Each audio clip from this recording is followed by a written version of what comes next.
राजमाता कस्तूरी देवी पुत्र नरसिंह देव की वीरता से बहुत प्रसन्न हुई और पुत्र के सामने अपने मन की इच्छा प्रकट की। कहा, तुम्हारे पिता ने शंकर क्षेत्र पुरी में भगवान जगन्नाथ का भव्य मंदिर बनवाया है।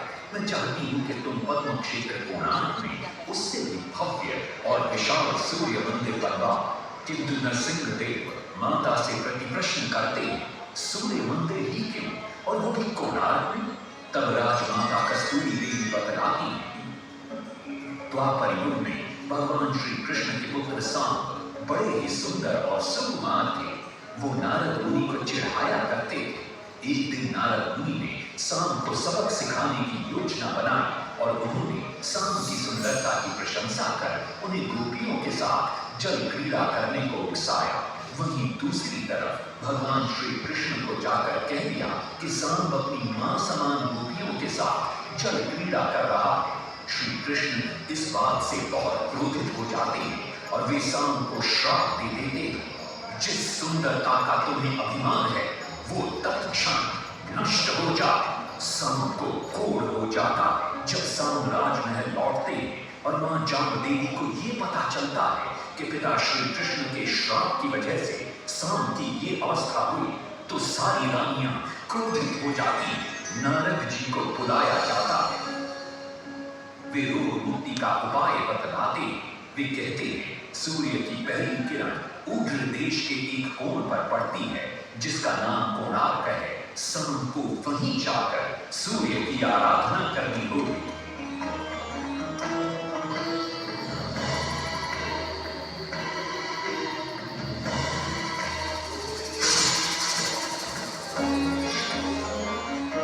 बहुत ही लंबी और कठिन यात्रा के पश्चात सांब अपने सैनिकों और सेवकों के साथ कोणार्क की चंद्रभागा नदी के तट पर पहुंचते हैं और नित्य प्रातः स्नान के बाद सूर्य की आराधना आरंभ करते हैं।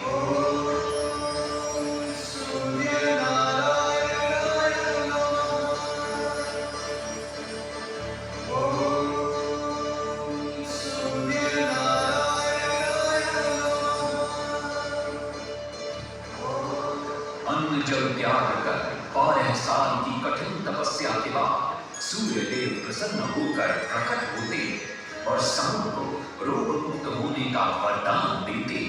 पुत्र, आज रात्रि के चतुर्थ प्रहर में स्नान करते समय नदी के तल में तुम्हें एक वस्तु मिले, वो मेरा ही प्रतिरूप हो। उसका स्पर्श पाते तुम इस कोढ़ रोग से मुक्त हो जाओगे। स्नान के पश्चात सांब जब नदी से बाहर आते तो वो रोग मुक्त हो चुके होते। उनके हाथ में एक छोटा सा पत्थर है। उनके सुंदर और सुकुमार शरीर को देखकर सारे अनुचर और सिपाही प्रसन्न होते। सांब उस पत्थर को वहीं स्थापित कर एक छोटा सा मंदिर बनवाते। लेकिन जब उन्हें ज्ञात होता है कि सूर्य पूजा का विधि विधान यहाँ किसी को पता नहीं है तो वे चिंतित हो जाते।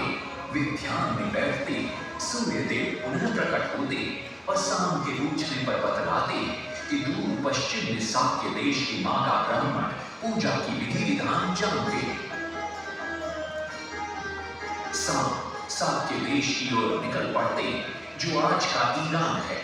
महीनों की लंबी यात्रा के बाद सांब 18 नागा ब्राह्मण परिवारों को साथ लेकर कोणार्क लौटते और सूर्य मंदिर में पूजा शुरू हो जाती है। राजमाता कस्तूरी देवी नरसिंह देव को बतलाती है कि विवाह के कई वर्षों बाद तक जब हम निसंतान थे, मैंने भी उस सूर्य मंदिर में पूजा अर्चना की और तुम पुत्र रूप में मुझे प्राप्त हुए। माता की बात सुनकर नरसिंह देव मां को कोणार्क में संसार का सबसे भव्य और विशाल मंदिर बनाने का वचन देते। सदाशिव सामंतराय महापात्र, जो शिवेरी सांतरा के नाम से लोकप्रिय थे, वे अपने सहयोगी बीसू महाराणा के साथ मंदिर का प्रतिरूप बनाते और नरसिंह देव के समक्ष प्रस्तुत करते। नरसिंह देव मंदिर का प्रतिरूप देखकर अभिभूत हो जाते और शीघ्र मंदिर निर्माण कार्य आरंभ करने का आदेश देते। दूर से बड़े-बड़े पत्थर लाए गए, जितने पत्थर डाले गए सारे टूट गए। हाथ में तो डाला, उसमें डाले गए, नहीं पता डाला, सारे टूट गए।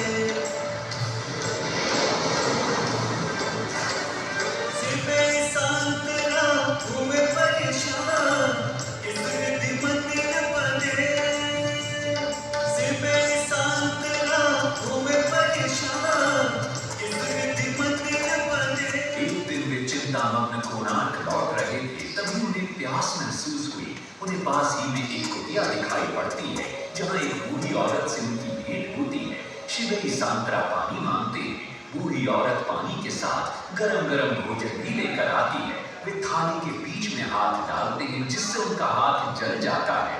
तब वो बूढ़ी औरत मुस्कुराकर कहती है, तुम तो शिवेरी सांतरा की तरह बीच से भोजन उठाकर खा रहे हो।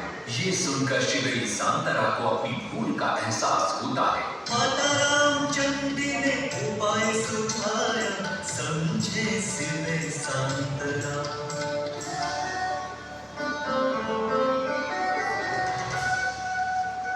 तत्पश्चात वो किनारे से पत्थर डलवाना शुरू करते हैं और मंदिर निर्माण का कार्य तेजी से आगे बढ़ने लगता है। 1200 शिल्पियों ने 12 वर्ष में मंदिर बनाया। घोड़े साथ सजा कर रथ में समय का चक्र बनाया।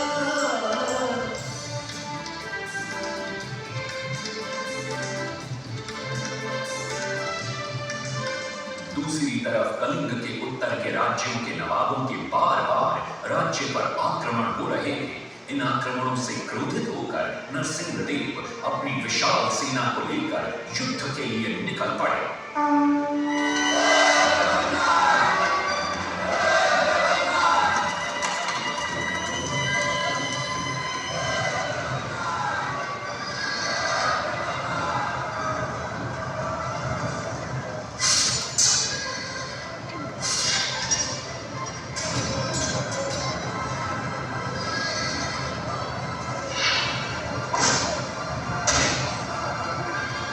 शक्तिशाली गौड़बंग के नवाबों को भी युद्ध में परास्त कर दिया और उनसे प्राप्त सारा धन अपने कब्जे में लेकर सूर्य मंदिर के निर्माण कार्य में लगा दिया।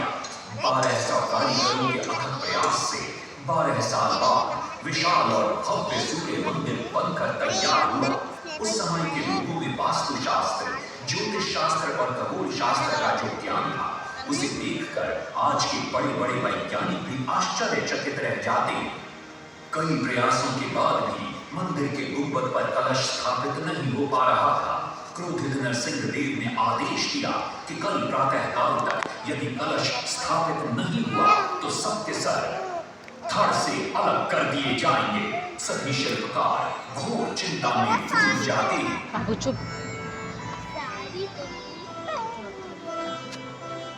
दूसरी तरफ मुख्य शिल्पकार यीशु महाराणा का 12 साल का बेटा सूर्य मंदिर के प्रतिरूप पर कलश बिठाकर प्रसन्न होता है और मां के सामने अपने पिता से मिलने की इच्छा व्यक्त करता है। मां अपने बागीचे के पेड़ कोठरी में बांध कर देती है और कहती है, अपने कुत्ते बलिया को साथ लेकर कोणार्क जा। बलिया अपने मालिक को पहचान लेता है और बीसू महाराणा से लिपट जाता है। धर्मपद अपने पिता को प्रणाम करता है और अपना परिचय देता है। सबको चिंता में देखकर वो अपने पिता से इसका कारण पूछता है। कारण जानकर धर्मपद कहता है, अगर आप आज्ञा दें तो मैं मंदिर के गुंबद पर कलश स्थापित कर सकता हूं। शिवेरी सांतरा धर्मपद को अनुमति दे देती।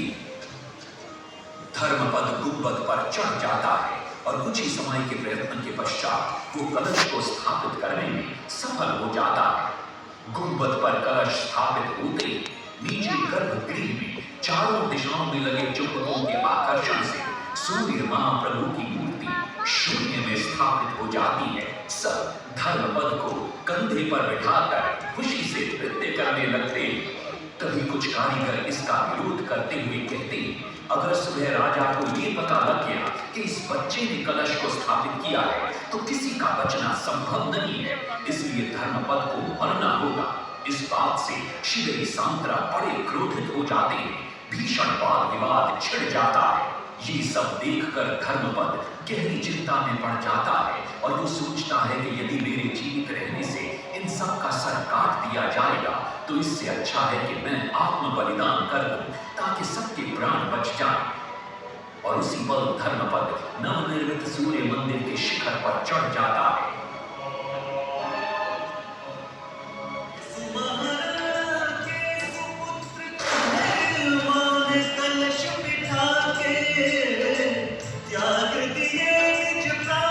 शिल्पियों का मान बढ़ा वास्तुशास्त्र के अनुसार बना सूर्य मंदिर। सूर्य उत्तरायण हो या दक्षिणायन,